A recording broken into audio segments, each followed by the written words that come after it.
I accept literally the saying that all the world's a stage, and I believe that God plays all the parts.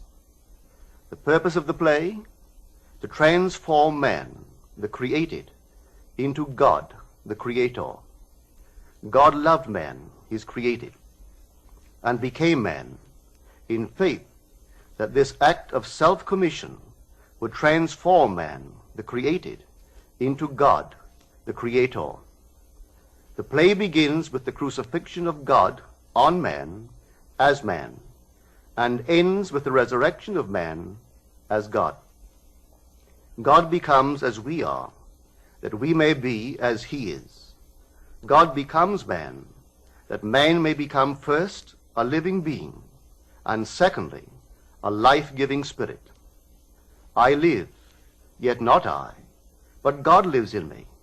And the life I now live in the flesh, I live by the faith of God, who loved me and gave himself for me.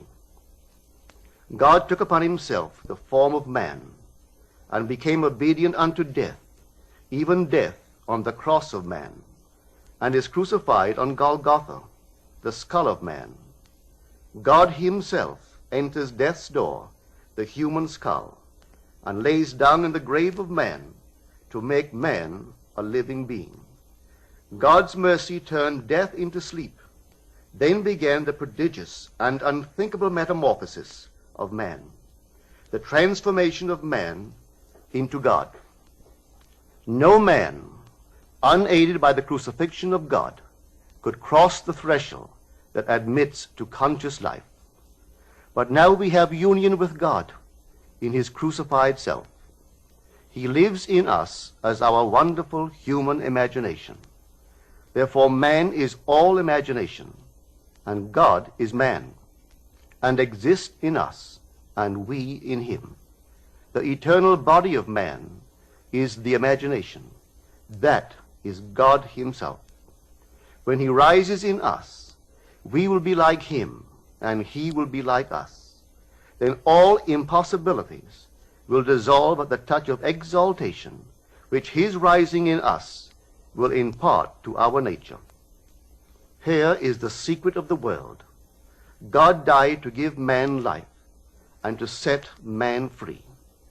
For however clearly God is aware of his creation, it does not follow that man, imaginatively created, is aware of God. To work this miracle, God had to die, then rise again as man. And none has ever expressed it so clearly as Blake. Blake says, or rather has Jesus say, "Unless I die, thou canst not live. But if I die, I shall arise again, and thou with me. Wouldst thou love one who had never died for thee, or ever die for one who had not died for thee? And if God dieth not for man, and giveth not himself eternally for man, man could not exist." So God dies. That is to say, God has freely given himself for man. Deliberately he has become man, and has forgotten that he is God, in the hope that man, thus created, will eventually rise as God. God has so completely offered his own self for man that he cries out on the cross of man, my God, why hast thou forsaken me?" He has completely forgotten that he is God. But after God rises in one man, that man will say to his brothers, "Why stand we here trembling around, calling on God for help, and not ourselves, in whom God dwells?" This first man that has been raised from the dead is known as Jesus, the first fruits of those who have fallen asleep. For man, God died. Now by a man has come also the resurrection of the dead. Jesus resurrects his dead father by becoming him. In Adam, the universal man, God sleeps. In Jesus, the individualized God, God wakes.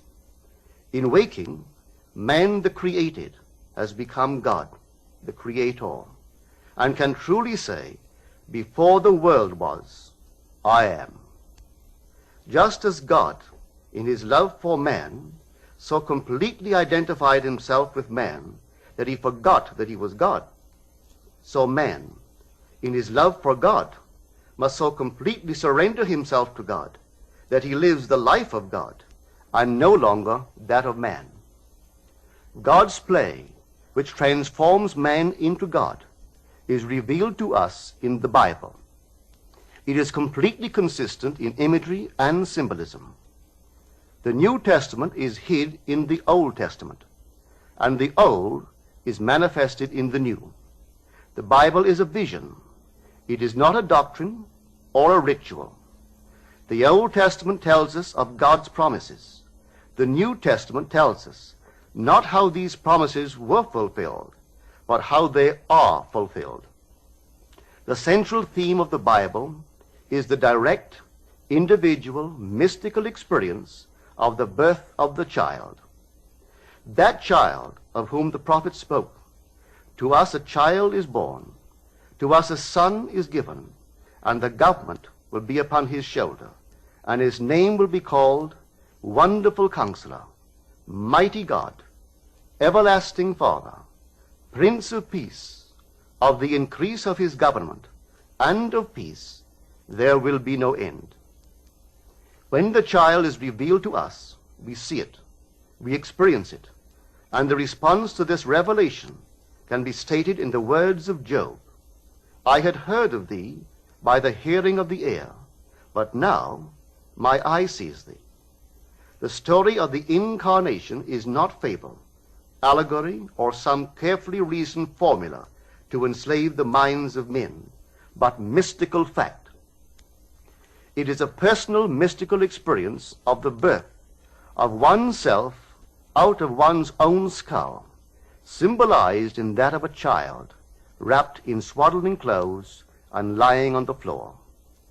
There is a distinction between hearing of this birth of a child from one's own skull, a birth which no scientist or historian could ever possibly explain, and actually experiencing the birth, holding in your own hands and seeing with your own eyes this miraculous child, a child born from above, out of your own skull, a birth contrary to all the laws of nature. The event, as it is recorded in the Gospels, actually takes place in man. But of that day or that hour when the time will come for the individual to be delivered, no one knows but the Father. Do not marvel that I said to you, you must be born from above. The wind blows where it wills, and you hear the sound of it, but you do not know whence it comes or whither it goes. So it is with every one who is born of the Spirit. This revelation in the Gospel of John is true. Here is my experience of this birth from above.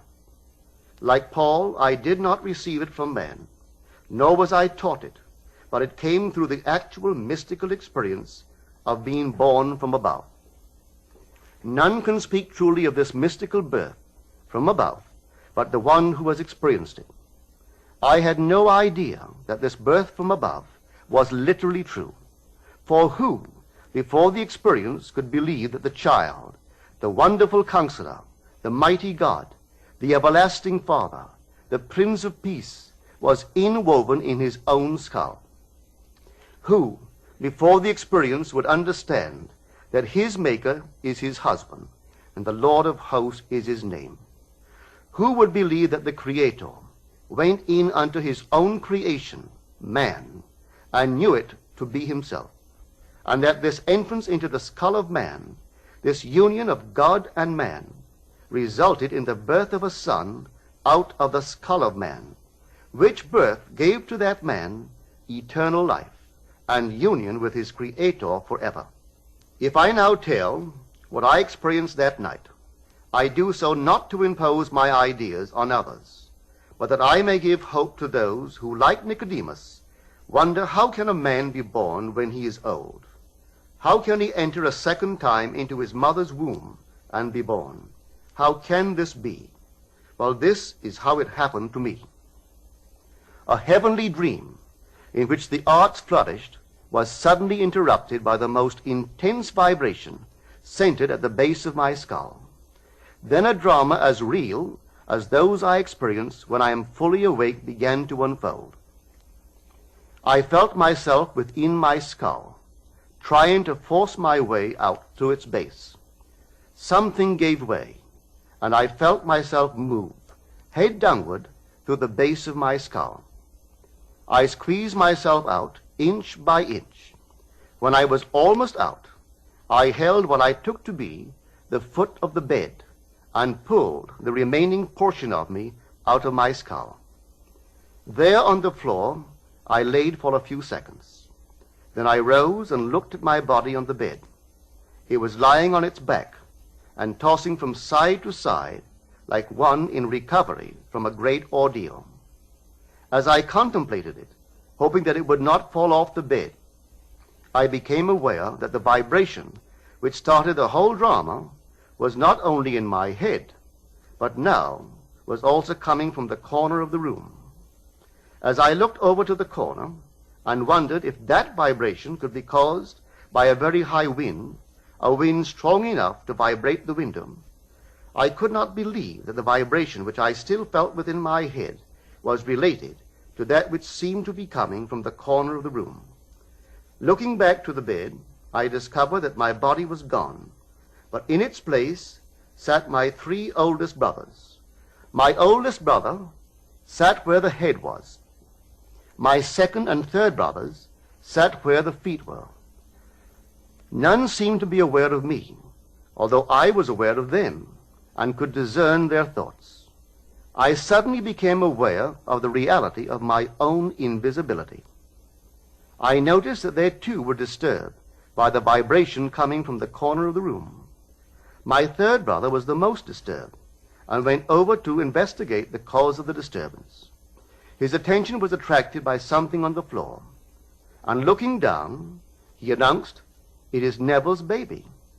My other 2 brothers, in most incredulous voices, asked, "How can Neville have a baby?" My brother lifted the infant wrapped in swaddling clothes and laid him on the bed. I then, with my invisible hands, lifted the babe and asked him, "How is my sweetheart?" He looked into my eyes and smiled, and I awoke in this world to ponder this greatest of my many mystical experiences.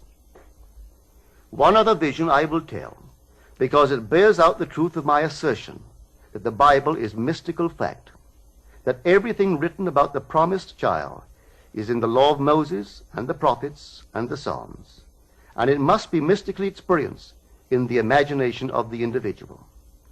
The child's birth is a sign and a portent, signaling the resurrection of the patriarchs in the imagination of him in whom the child is born. 6 months after the birth of the child, a vibration similar to the one which preceded his birth started in my head. This time, its intensity was centered at the top of my head. Then came a sudden explosion, and I found myself in a modestly furnished room. There, leaning against the side of an open door, was my son David of biblical fame. He was a lad about 12 years old. What struck me forcibly about him was the unusual beauty of his face and figure. He was, as he is described in the first book of Samuel, ruddy, with beautiful eyes, and very handsome. Not for one moment did I feel myself to be anyone other than Neville. Yet I knew that this lad David was my son, and he knew that I was his father. As I sat there contemplating the beauty of my son, the vision faded, and I awoke. What conclusion can be reached from these mystical experiences of the chamber of man's imagery?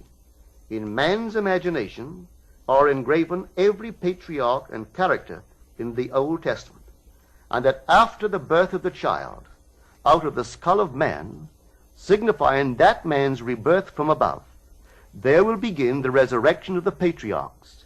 Each in his turn will be revealed as the son of the man who resurrects him. When all are resurrected from the dead, that man in whom they are resurrected will know himself to be of the Elohim, the God who became man, that man may become God.